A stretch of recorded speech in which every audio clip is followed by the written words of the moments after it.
Hello, Simon Mundy here. The Life Lessons podcast has a simple mission: to have discussions that reveal something important about life and how best to live it.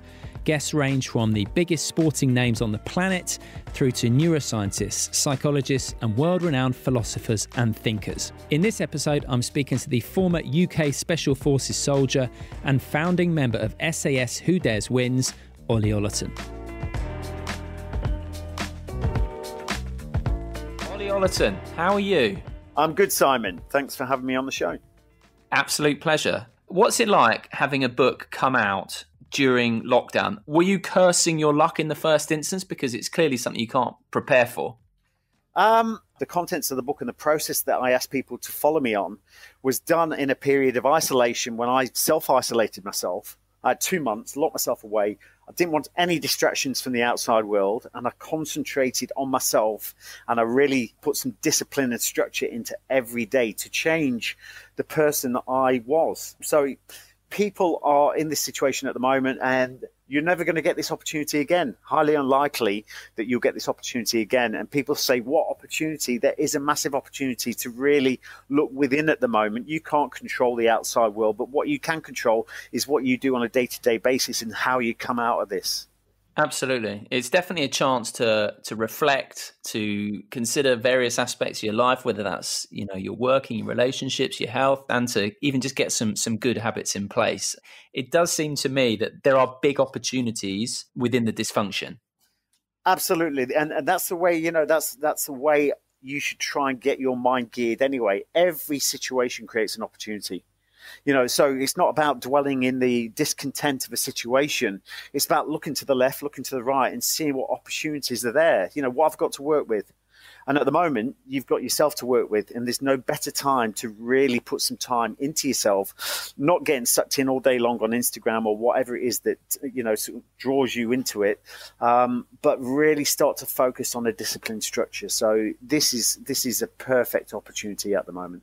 And we're going to dissect sort of how to do that, as well as various lessons from your own life as well. But I just want to, so Battle Ready, the name, the title, obviously it can have connotations for a guy like you who's been in the SAS, in the SBS, about being ready to go into battle. But what struck me is it's about balance as well, isn't it? So just explain what that means and how that relates to Joe Public.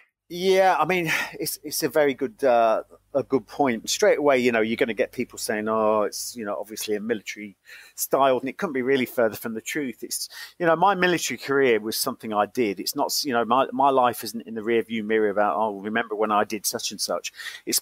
I've had lots of experiences, and there's been a lot of low points mixed with the high points, and really, it's about it's about creating a state of mind more than anything, not a physical sort of body. It's about a state of mind, creating a battle-ready state of mind. Because I was thinking about this morning, right?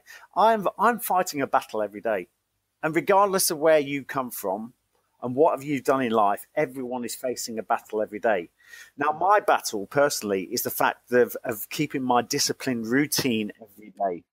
So getting up early in the morning, 5 o'clock, I go out, go for a run. I meditate in the morning as well. And before 8 o'clock, I'm actually sat at my desk ready to hit the emails and do stuff like that. So, but for me, that means that I take myself to the day. I don't allow the day to come to me and then, I'm subjected to whatever that day wants to deliver. It's about creating a state of mind that's battle ready, so that if something, and life is cruel, people are going to die, people are going to walk all over you, people are going to cheat on you, stuff happens that's quite monumental, and unless you're battle ready, it's going to hit you from the side and knock you so far off track you can't get back on track. So it's about being able to sustain a blow from the side and carry on your forward momentum. And the biggest battle we'll always have is with ourselves, isn't it? 100%. My biggest battle was the battle with myself, the mental battle, and I fell from grace. That's why I look back, at the end of the day, I learned a lot from the special forces, and I'm so grateful I was part of that. But the thing is, that was really preparing me for the biggest battle that was ahead. It's kind of a mad way to think about it, because obviously the sort of stuff you get up to in the SAS and the SBS is super, super intense. So the idea of your lowest point being when you came out, and I know you've spoken about it around 2007, you lost your identity to some degree, and you actually compared it to, for example, retiring athletes. But it is counterintuitive to think that the normality side of things could be harder than, the most intense war zones and situations. Yeah, and I've spent a lot of time thinking about that, because when I look back, the most controlled and the safest part of my life, believe it or not, was in the special forces. And that's that. People will scratch their heads with that one. But the thing is, I felt invincible, because I was so highly trained. I was part of the most military, elite, one of the most elite military units in the world. I had people to the left, right, above and below that was watching, that had my back. I had all the support, all the weapons, everything. I felt invincible, and that's how a special forces soldier should feel, invincible. That's what makes them dominating war. But the thing is, when I look at either side of that, I look at the start, my lead into the military, absolute mayhem. And then the other side, popping out the other side, absolute mayhem. So the actual safest and most sort of grounded I have felt was when I was in the military. It's obviously reassuring to people who will be struggling, and everyone struggles to various degrees at different points, but to know that someone like you, you got seriously low, didn't you, around sort of 2007. But no matter how low you go, you are able to pull yourself up by the bootstraps to get back. And it was really looking back, and I went, hold on a second. I went from, I hate to call it that, but it sounds good, hero to zero in a short space of time. And I thought, how can you have been at the top of your game and now you're here? And it was that question that really started me changing, or that was a sort of a turning point for me. And it was actually the thought that I had achieved great things by passing Special Forces selection and the other things I'd done that really gave me a benchmark to work to. You mentioned the Special Forces selection process there, and I just want to have a quick word on that, because, there's a key lesson there really in the power of the mind. So what was it? 350 trained, only 5 passed. Just tell me how sort of physically tough it gets, and the role of the mind in getting you through it. Yeah, they're around about the general kind of stats. Around about 350 started my course. It's a 6-month process, and about 5 passed at the end. That's actually 5 then go to the SBS, 5 go to the SAS. So there was 5 of us that went off to the SBS, but it's the most physically grueling thing I'll ever choose to do. Initially, when I started that at the Brecon Beacons, it was, I was looking around me, I was thinking, Jesus, you have got off the wrong bus. I was just this little skinny runt. And, I was looking around me, and all these guys that, they had all the gear, they had the tattoos, they had the muscles, they looked like an action man. I had so much low confidence at that point, and then I started seeing these super soldiers fall by the wayside, and that gave me the confidence and boosted my energy, and motivation to keep on going. Before I knew it, I was at the back end of that. 6 months later, I passed the course and was one of 5. But, the mind, initially when you start selection, it's about the physical, but your mind will give in way before your body does. Way before your body does. And it's about being able to try and find that extra 40%, whatever it is, that's lingering. It's about digging deep. And that's, you can see the structure of the Special Forces selection process, what they're trying to do. Because when you go to a war zone, there's going to be no one there. There's no time limit on a war. You don't go into an attack and say, this one's going to last 40 minutes, so let's have a bit of a warm up and then we'll get into it. It's you don't get to choose when it finishes. So at the end of the day, they need people that aren't always looking for the finish line. They need people to stand up to a challenge and not stand down when they see the end coming. So that you can see where the different levels. But the thing is, that is all mental. They rinse you mentally and physically. And when you're at the point of your lowest and you think you haven't got anything left, they say to you, now give me what you've got, and it better be good.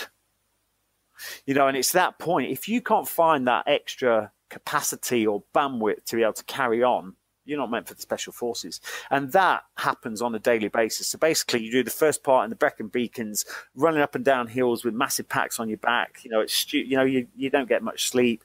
You're just thrashed every day. Then you go off to the jungles, a pretty similar thing in so much you get thrashed, but then you got all loads of different weapon skills and training and blah, blah, blah. Another 6 weeks in the jungle. By the time you come out of the jungle, you pretty know that everyone that's passed that phase has got a good chance of making it to the end. You've lost about 70% of the 350 by that stage. Wow. I think that's really interesting what you said about getting off the bus and describing yourself as a skinny runt and thinking, right, these guys are better than me, because that shows that you don't need the confidence in the first place to go ahead and achieve. So I think a lot of people wait to want to feel confident, to feel ready before they leap into something. But that experience you had shows that it's about sticking through the tough times, not necessarily feeling ready in the first place. If you wait until you're ready, if you wait till you feel right, you'll be waiting for the rest of your life. Nothing was ever great unless at some point you doubted your ability to achieve it. I love that quote. Great quote. Now, the thing is, the way we're wired, people only want to take something on if they've got a good chance of being able to succeed. So this all comes down to courage. Let's look at the word courage. Courage is the ability to throw yourself into anything without any guarantee of a successful outcome. We're not wired to do that. We're wired to look for the thing that we can say, I know I can complete that, so I'll throw myself at it. But when it comes to the question, I might look stupid or I might not be able to do that, you steer away from it. That is just the way we're wired. That's not just a personal thing. Everyone is wired that way. Courage is a really interesting word, interesting concept. So obviously courage can be about rampaging into a battle situation, but also it might be leaving a relationship. It might be staying in a relationship. It might be reconsidering what you're doing with a job. It might be admitting that you've made a mistake and saying sorry. It can come in so many forms. Yeah, absolutely. Courage is everything. And it's really that point, I started to question myself when I threw myself into the boot camp in 2015 when I needed to make changes. It was about, I had to really find out and understand how we worked as humans, the psychological mechanics of how we worked as humans. And I keep on going back to this. And it's because, I look at our evolution. And our evolution wants to steer away from, when it comes to protection of the species, it wants to steer us away from anything stressful. It wants to steer us away from anything that could possibly cause us harm. And when it comes to anything that involves change, which means something you haven't done yesterday or the day before, the alarm bells go up and it tries to talk you out of doing it. And that's why it takes courage in that moment to say no and switch off the program and follow your heart. And that's really when you are able to identify that and you push straight into the short-term discomfort, you come out on the other side and go, wow, I've just grown massively there. The way we're wired is to seek the short-term comfort, but that leads to long-term pain. And that short-term comfort, that can be drink, that could be eating, it can be anything in your life. It can be avoiding opportunities that are standing right in front of you. It can be talking to that person where, could lead to you stating something, having that conversation that could lead to a massive opportunity, promotion at work or anything. So it's all about courage. And I know that, any kind of success, any kind of breakthrough in life has to go through a period of discomfort. Believe me, I'm not the strictest 100% disciplinarian that I do everything by the book and I'm the most boring person to be around, which people might actually think. But, there's sometimes I slip. Some days I'll slip. Sometimes I'll eat the wrong food. Some days I won't do the training. Some days I won't follow my discipline program. But that's all right. That's fine. But it's about, it's about keeping constant and always chasing that discomfort. I tell you what, I went for a run the other day and there's a few different runs from around my house. Now, there's one that I do, which has got, at the end, there's a hill that is just absolutely horrible. It's horrible. And I did it the other day, and then I thought, right, I'm going to go for another run today. And straight away, my mind is saying, right, go the opposite way. Because the opposite way, there is no hill. So my mind's going, yeah, you know what, you did this the other day, you've done well, just take the easier route today. And then my mind's enforcing that sort of thought. Yeah, go the easy route. So anyway, I go out of the house, got the dog with me, And I get to the end of the drive, and I can either go left, the easy way, or go right, up, which ends at the hill. At the last moment, I turned right, and I faced that obstacle and went absolutely against the opposite of what my mind was telling me to do, because I knew that there was so much growth in going up the hill at the end. And when I got to the hill, every step I was going in my head, this is where the growth is. This is where the growth is. And before I knew it, I was at the top, and it wasn't as bad as I thought. But, I benefited so much more from tackling the obstacle. I like that as a metaphor as well, because had you gone left and when you'd come back, I imagine, in the back of your mind, you would have known that you hadn't extended yourself as much as you could have done. So you wouldn't have felt as satisfied as you did after going right. 100%. When you actually push through those obstacles and those, when your mind, the program is trying to take you the easier route, when you actually combat that and get over it and prove it wrong and push it to the side, the feeling afterwards is incredible. Everyone knows that, when they've actually done something where the mind's telling them not to do it, but they know at the end of it, the goal beyond that is something they're aiming for. Once they've tackled that initial obstacle, the feeling, the euphoria afterwards is amazing. It's like, it's like going for a run anyway in general, or any kind of exercise. The hardest part is the initial part. Yeah. Just start. Yeah. Just start. The first K for me is horrible. I'm like going, why are you doing this? But after I get past the first K, I start getting into my flow, and I've got through the hard part, and I start, I have so many amazing ideas when I go for runs. So many amazing ideas. So it's therapy for me.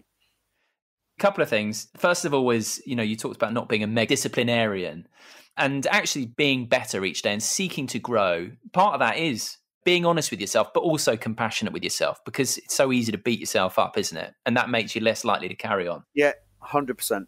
And then the other bit was about just starting. And actually you talk about something, and I've actually employed exactly this, is the 5-second rule. So you talk about this. This is such a good little hack. Yeah, basically it's actually taken from, there's a woman called Mel Robbins. She's the most sought after motivational speaker in the US. When you come to making a decision, you have got to make a decision within 5 seconds. Otherwise, your brain starts to enforce or support the reason why you shouldn't do it and talk you out of it.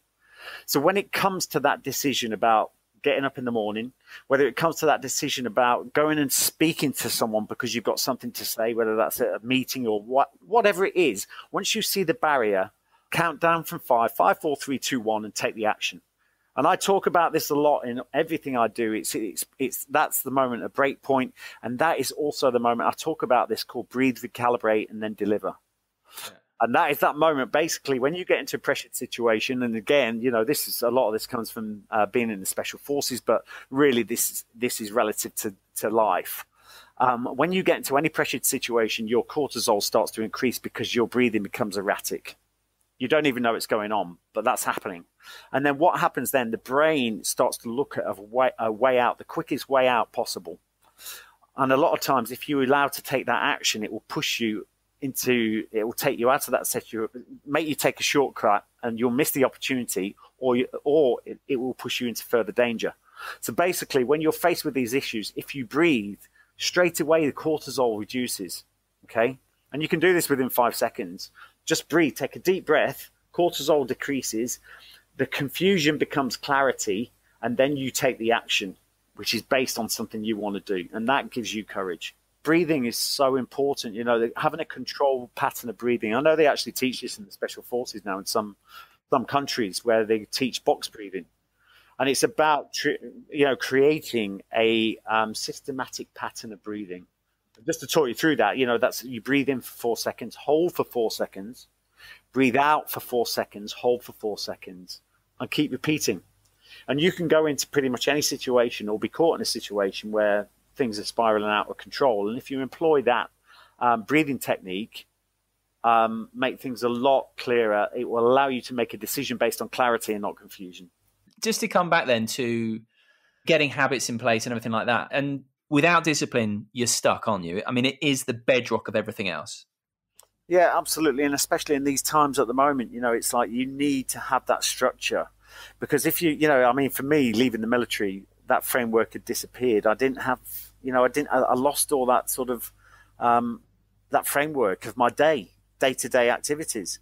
And it's so important to have that in play. And like I say, some days I let it slip, but I find the day I let that slip, the day I don't get up on my own terms, I find that the day walks all over me in some respects. And it's the fact that I end up having to deal with the day without having given myself time before the day started. And really, I've put in my diary, unless something big comes in, up until 10 o'clock, and I know this is the benefit of what I do for a living, but up until 10 o'clock, or at least 9:30, that time from 5 o'clock to 9:30 is my time. Now, a lot of people will say, I haven't got time for that. But the thing is, the most important work you can do is on yourself, because that will reflect in every aspect of your life, in your work, your relationships, everything. So that actually investing in yourself before you actually go and work for someone else is the most important thing you do. And that requires discipline. And when that is missing from my day, I feel like the day walks all over me. Just give me a quick snapshot, quick overview of exactly what your morning routine looks like. All right. Well, I'll tell you exactly what I did this morning. So I don't have to set the alarm, but I wake up at 5 o'clock. And straight away then, 5, 4, 3, 2, 1, get out of bed. I have a different term for it before I learned the 5, 4, 3, 2, 1, and that's called GTFU. Work that one out. So basically, I get up straight away, and I'm not like, people think because I'm an ex-Special Forces soldier, I'm lay there in bed with my sports kit on, counting the seconds away, waiting for the alarm to go off for 5 o'clock so I can dive out the window and roll, commando roll and straight into a 50k run. That is not the case. I'm feeling as negative as everyone else, saying, get back into bed, you're doing the wrong thing. Why are you bothering with this? All those kind of messages are going on, but I choose to disengage from that emotion. So anyway, 5 o'clock, I come downstairs. I then go into my meditation room, I call it, or it's like a media suite I've managed to build since being in this lockdown. And I sit there and I spend about 30 minutes on meditation. Now, meditation for me, this is like my golden 30 minutes of the day, because I call it's your focused attention at an intention. So for me, it's about clearing my mind of all the mind chatter, everything else that's going on. And it's managing to focus on 1 to 2 or 3 things at most that I want to achieve that day. And it's really my focus. And the skill is trying to just clear the mind. Once you learn that skill of being able to clear the mind from everything else that's going on, you can adapt that to your daily life. And that is amazing to be able to do that. Once I've done that, I then this morning, let's talk about this morning. I then went out and I did the 7K run. Okay. Got back and then I went for a swim. And then I've come in and I've gone straight to my desk. And before I know it, that's even before everyone, I then sit on my desk and I go through my emails and I take action on some things that need to be done without my phone going off, without WhatsApp going off, without, all these distractions. And that, for me, that time of my day sets me up massively for the day. Yeah, morning routines. I mean, I talk about that a lot. Amazingly valuable. Right, Ollie, you talk so much about the importance of purpose and finding your purpose. And, you said that you didn't have that throughout your army career and at various other points in your life, but then you found it. So to what degree do you think everyone actually has a purpose? And then you talk as well about 4 questions to ask to sort of unearth it. So yeah, can you just talk a bit about that? Yeah, basically, I mean, regardless of people, whether they think they've got a purpose, whether they think they've got a goal or not, you will have a purpose. We're driven by purpose. We're driven by, the subconscious is a goal striving and a goal getting mechanism. So basically, whatever you think, whatever your dominant thoughts think about is where you're driven. Okay, regardless of whether you like it or not. So basically, and that for me, I found my purpose. I didn't know what purpose was all about. I've spent most of my life, the majority of my life on this planet, not knowing what purpose even meant, to be quite honest. Now, for me, I found it, in the Special Forces, I couldn't find it. And I'm quite happy to say that, that was my dream. And the thing is, the way I look at this now, right, we are driven to chase an image. So whether that's the job, the car, the marriage, the house, whatever it is, we're driven, we're image focused, aren't we? We want to create the perfect picture, and we let, it almost seems like the byproduct becomes the feeling. It wasn't until I learned that I should be chasing the feeling and not the image that things started to change in my life, and I started to understand my purpose. I found that when I was rescuing kids from slavery and prostitution in Thailand, and that I understood the power of helping other people. I realized how much that gave me back. It made me feel fulfilled. It made me feel complete. And that, for me, from that point on, was like the best gift I'd ever been given. I went into that with no idea what it was going to give me. The one thing I took away from that is the fact of helping other people is so, so powerful. And I adapted that into and then that was for me. I fell across my purpose. I stumbled across my purpose. And then I realized what made me happy. People say to themselves, how do I understand what my purpose is? Now, if you're young and you've only, you haven't had many experiences, the bottom line is you need to step into short-term discomfort and start experiencing things. Find out what makes you tick and what makes you happy. If you're later on in life and you've had quite a few experiences, it's quite easy. You look back over everything you've done and make a list of all the things that make you happy. Make a list of all the things that haven't made you happy and make sure you avoid them at all costs. But once you've got a list of things that have made you happy, monumental pieces of or timelines or milestones in your life, that gives you a good idea of where you need to be and what your purpose is. But I really think that anything that's helping other people is everybody's subliminal purpose anyway. Yeah. I mean, we're a social species, aren't we? And from the people I've spoken to on this show, finding your purpose or purpose rarely doesn't it involve. In fact, I can't think of any time where it doesn't involve helping others. But it's also it's important, though, you've got to get yourself right as well. Like, both aspects are key. You can't just help others and neglect yourself, or vice versa. You've got to get both sides. 100%. And you've got to make sure that you're in a good state. You have a good foundation before you start helping other people. People don't see that. People, because we're always, we feel like we must give. But the thing is, if you haven't got the foundation of strength to be able to offer that support, the support is not valid. It's sort of half-hearted. You really need to be selfish. And it sounds wrong, but you need to make sure that you invest in yourself before anything else. And once you do, that gives you the foundation to work from. You can then be supported to everyone else, your partner, your wife, your whatever it is. But until you come from a good place, a strong foundation, then you're not giving the best you can give. Mm-hmm. Right. I just want to come back to that voice that was saying to you, go left, don't go right, don't hit the hill, essentially. That inner voice that we all have. And, you talk about ego, and I think ego is a really interesting subject, and it actually has different meanings, I think, to different people. There's this idea that some people have a big ego and others don't. But I'm sure you describe yourself as a spiritual person. Yeah. It's a term that I think is easy to scoff at. I think I would have scoffed at it probably 10 years ago. I don't know. What about you? Oh, 100%, yeah. I would have been embarrassed for anyone to say, I would never admit that. Before we get onto the ego, what does spiritual mean to you? Spiritual means that, for me, it means I'm heavily invested in the belief that there is more to life than what's in the program. Spirituality to me just means that I am not void of ego, but I'm aware of my ego. I think that's an important point. Let's talk about the ego, because people think, I'm not. I have an ego. I still have an ego. I can't say, I've got no ego whatsoever, because I have. But the thing is, I recognize the emotion. Okay, it's the same with everything. I recognize when the ego is coming into play. Okay, it's the same with every emotion. Unless you, and I think that's the ability. That comes back to the special forces soldiers. They have the ability to be able to recognize their emotions and control them.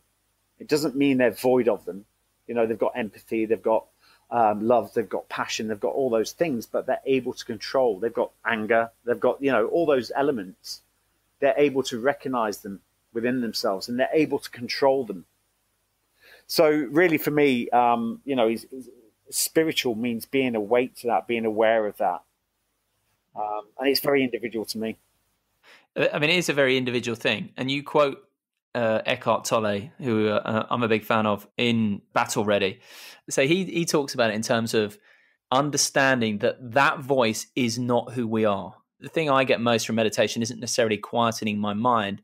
It's just noticing that chatter is always going on. And I don't really have any say on whether or not it stops, or it's just a permanent sort of soundtrack to my life. But just to get a bit of distance between myself and that self, that chattering, self-critical, or even self-aggrandizing voice in our head. So to me, that's what spiritual is, just knowing, sensing that voice in our head that is always nattering away is not who we are. Yeah, 100%. And once you recognize that, I tell you what, sometimes I laugh at myself because I can be stood, and I do, throughout the day, I'm stood on my own and I'll tell myself to shut up. And probably even worse language than that, but usually worse language than that. And that is basically, I'm listening to my ego.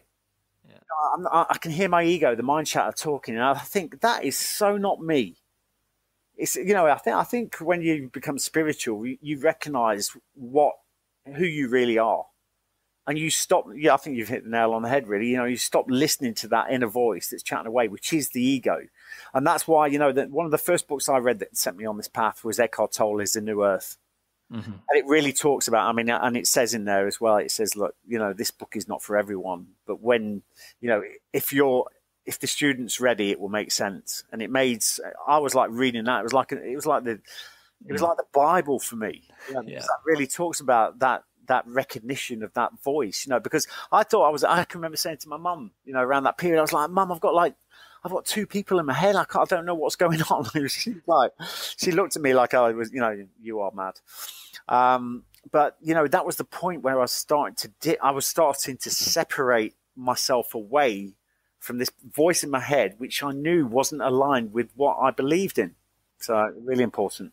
What they say, what is it? Talking to yourself is the first sign of madness. But we all talk to ourselves. There's always this internal chatter going on. The amount of times I've been stood in the shower having an argument with someone who's not there. And another key point is you'll never get rid of that voice. It won't go. It's just recognizing it for what it is. That seems to be the key element, particularly of Tolle's work, of New Earth and, Paranau, all that stuff.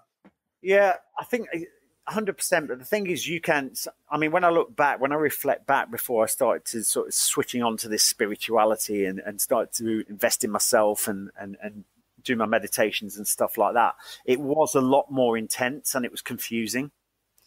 So, but now it's not saying it's stopped, but I know how to control it now. I know when it happens, I'm like, sometimes it's valid. So when the ego comes in, I might say, I'll take a little bit of that, but it's not all needed. The rest of you can sit back there. But it's really recognizing the point when it's happening and whether you choose to align with it. I call this, it's about recognizing your emotions. It's about being an emotional observer and not being a victim of your emotions.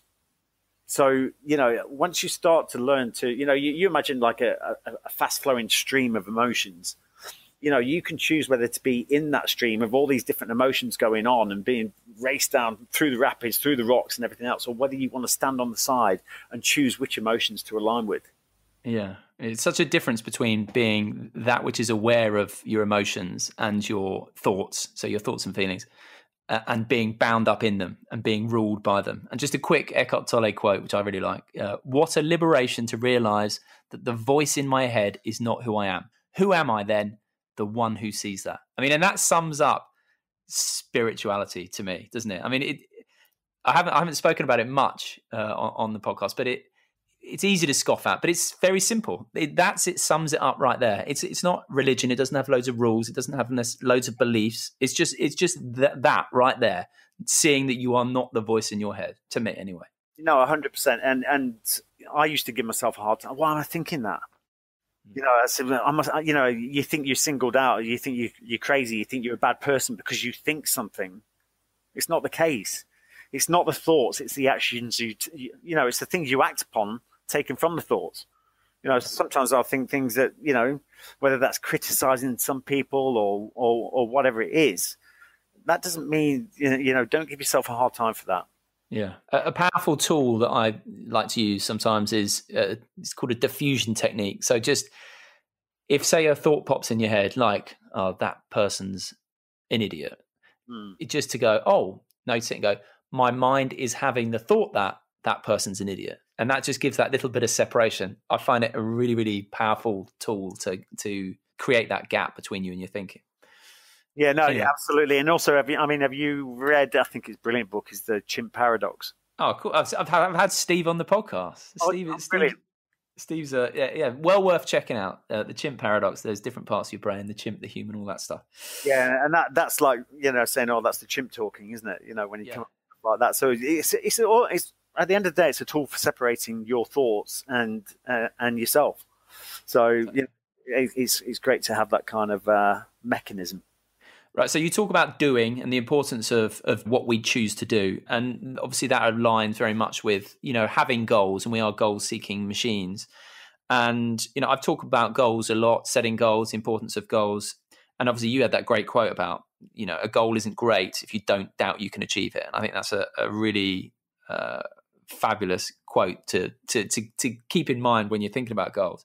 But you've talked as well about some of the reasons goals can go awry, and some of the reasons people do not follow through on them. So I thought this was really interesting. Can you just talk a bit about that?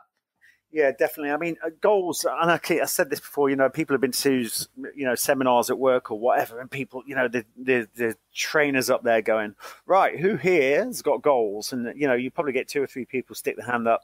One person does a half hand up and then scratches the head. And, thing is, those people that have chosen goals, they're the 3 people, a minimum amount of people have chosen goals. Now, regardless, and this goes back to what I've said before, regardless of whether you have a chosen goal or not, you have a goal, okay? And that is what your dominant thoughts focus on. So really, this is how important it is to create a mindset of things that you want, because if you think of things that you don't like, you're going to end up with them. So really, for me, having goals, you really need to think about, again, this comes down to purpose, what makes you happy. When you start to choose a goal can be something that a work-orientated goal. It could be a personal thing that you want to change. It could be a fitness goal. But whatever it is, and one of the main reasons why things fail is the fact that the goal's not yours. The goal is you're doing it because someone else will think you're great because you've done it. To achieve any goal, you've got to have some kind of emotional attachment to it, the outcome of it. And unless you have that, you're not going to achieve it. So there's a number of things, and I list them out. I think I've got about 10 or 11 reasons why goals fail. Another one is the fact that you're goal greedy. So you've got too many goals. So basically, you're all over the place, and I want to do this, I want to do that. You should have one main goal that really is your overarching goal. Now you can have and the reason I said that quote, well, behind that quote, nothing was ever great unless at some point you doubted your ability to achieve it, is the fact that it should really scare you. You should think, I can't achieve that. It's like me doing Special Forces selection. I didn't think I could get to the end, but I knew I could get to the first base, and that was turning up. Once I got to the first base, my next one was completing the first day. I completed the first day. And then that gave me the confidence to do the second day, and I completed that day. And sometimes, as long as you're able to break that down and have measurable goals, that will give you the confidence to keep on going. And even if you haven't got all the way 100% of your goal, the growth is in that journey. And if you've got 25% further on, it's 25% more than sitting there and thinking you can't achieve it. You come up with another lovely quote as well. I think of someone like Johnny Wilkinson or Goldie Sayers, who talks a lot about this in terms of reaching your goal and it not being necessarily the promised land that you expected it would be. And the quote that I like of yours is, once you get the goal, the journey overwhelms it. So actually, again, it's this paradox of the getting there that's the key bit. Yeah, the thing is, it kind of does a role reversal. But so basically you have the goal, and that's the one thing that drives you towards that goal. But the thing is, once you get there, I mean, I take this, I mean, I look at everything I do, I analyze everything I do. But I went to climb Mont Blanc last year, and my goal was obviously to get to the top with the team. We were raising money for charity, and it was hard. It was really hard. You know, we were taking steps, like micro steps, and it's like, how can I get anywhere? I've never moved so slow. And you know, every time I looked up at the goal, I became deflated. Every time I looked up at the goal, I thought, oh God, this is, why am I doing this? All this negativity started to flow. So what I did is I pulled it right back, 1 meter squared, and I looked down at my feet and I kept just moving forward, keeping momentum. And then every time I wanted to have just a little stop, a bit of a breath, I didn't look up the hill. I turned around and looked how far I'd come. And that, when I took in the view and saw how far I'd come up that mountain, that felt absolutely amazing. And that is pretty much an analogy for every you know, your goals in life. Once I got to the top, it was like, whoa. But the thing is, I saw the growth in the journey. And that was the most powerful part. You know, as far as, again, human evolution, we're not supposed to be satisfied when we get to the goal. You're supposed to create another one, because otherwise you're going to sit on your laurels for the rest of your life. You know, I see people doing it nowadays. They're still talking about, you know, what they did years and years ago. My life is about what's ahead of me, not, you know, that they're stepping stones behind me of growth and milestones of growth. But the thing is, my life is very much what I'm doing in the future, with the framework and the credibility of what I've done in the past. Plan through the goal, I think, is a quote that I've heard, something like that. Anyway, Ollie, it's been lovely chatting. I think, you know, you're full of wisdom, and I just want to finish with kind of another little hack or another way of looking at things that I thought was a nice little thing that you said, which is around the importance of accepting compliments. So I spoke to Tracy Edwards, who was the first female skipper in... Oh, do you know Tracy? Yeah, very well. Yeah. Tracy, amazing woman, sailed round, nearly won the Whitbread round the world race with an all-female crew back in 1989 when everyone was particularly in the race. Yeah, big time. And... you know, she told me a nice little story about how she was out and she hated getting compliments. And some woman came up and said what an inspiration she'd been. And she sort of fobbed it off in that classic British way. And then when the person had gone, her daughter turned to her and said, "Mum, that was really rude." And she sort of learned then the importance of being able to accept compliments. But you talk about this. So, just explain this. I thought this is a really nice way of thinking about things. Yeah, I mean, this is a really important subject because, you know, as soon as anyone, it's like a compliment, a gift, anything. As soon as someone gives you a compliment or a gift, you feel straight away the natural urge that you have to give something back to them straight away. You know, and that is, you've got to learn to be able to receive, you know, without having to feel that there has to be something given back. And once you do, you know, it's all about, you know, being able to give and being able to receive. It's the same thing. You know, you need to be able to do both. And a really important, not important, a really, you actually, you know, it's like, for instance, if you, you know, if you open a door for someone, you know, so many people open a door, and then if they don't get the, "Oh, thank you," back, you start kicking, "Oh, I can't believe they never even said thank you." And that is totally the wrong attitude to go for. And that leads to anger, leads to all sorts of stuff. But the thing is, you've already given by opening the door. Your work is done. It's like giving money to a, you know, I came back at one point, I had no money. When I was first starting on my path back in the UK, I had no money. But I went out I was down in Cornwall at the time. And the minimum change I had, you know, I was giving to people that are homeless on the street. It was obviously they had a drinking problem. It was obviously they were going to probably spend it on drugs. And that could have been the reason for me not to actually give. Okay. But the thing is, the moment that money left my hand, the work was done. Okay. And it's the same as a compliment. People giving you compliments. I tried something with my partner. You try and say to you say to your partner, or next time your partner says to you, "I love you," say thanks. Just see what happens. But the thing is, just say that. It's like, seems so weird to do, and then your partner will look at you like, "What? You're not going to say I love you back?" You know, you should be giving. You should learn to give without having to be able to do it because there's a reward. Brilliant point. Lovely point. Right, just to sum up, Ollie, again, just to recap, courage, you know, what it means and how someone listening can think about it as well. Courage is the ability to throw yourself into anything without a guarantee of a successful outcome. Everything in life, everything you want to achieve, every milestone of growth, every success comes from taking a step into discomfort where you have no guarantee that it's going to work. But the thing is, you're prepared to throw yourself in. That means taking the short-term discomfort, knowing that the long-term gain is beyond the hardship. So it's all about courage. Ollie Ollerton, you're as hard as nails, but you're a lovely man as well. It's been a pleasure talking to you. It really has. Really enjoyed it.